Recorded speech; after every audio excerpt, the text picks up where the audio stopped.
As the skies got darker over Western Australia's Pilbara region, weather forecasters had a warning. Cyclone Zelia was on its way.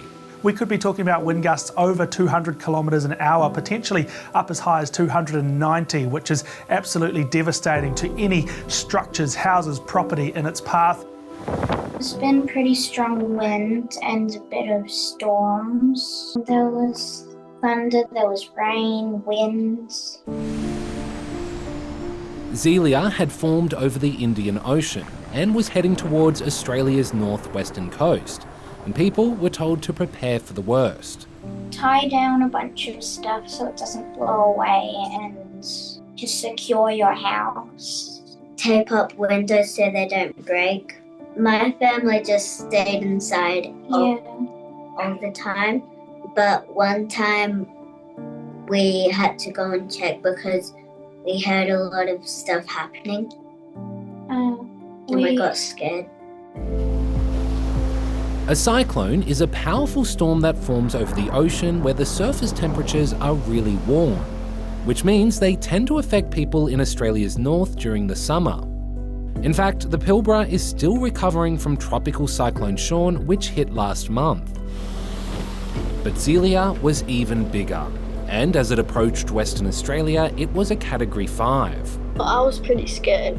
It was just all scary because it was all windy and it was the worst we've ever seen. You see, scientists describe cyclones in categories, depending on how strong they are. Ah, there she goes. Category 1 storms are the weakest, with winds of up to 125 kilometres an hour. That's still enough to damage the roofs of houses and tear down trees. Category 5 storms are the strongest and can bring winds of more than 280 kilometres an hour, which is enough to destroy buildings, rip up trees and cause devastating floods. Fortunately, Zelia lost some of its power as it hit land and was eventually downgraded to a Category 3, but it still did a fair bit of damage. It was very, very, very windy. It was raining a lot. 3 of our palm trees broke. Our mango tree back there all broke.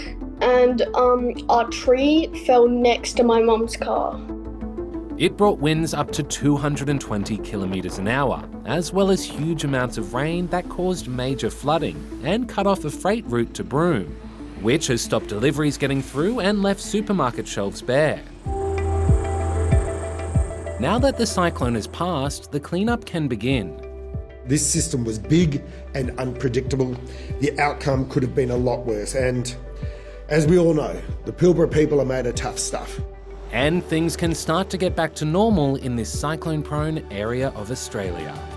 There is a lot of debris all over the place. The whole community in our complex is coming over to us and helping us out. It has been quite a lot of people helping.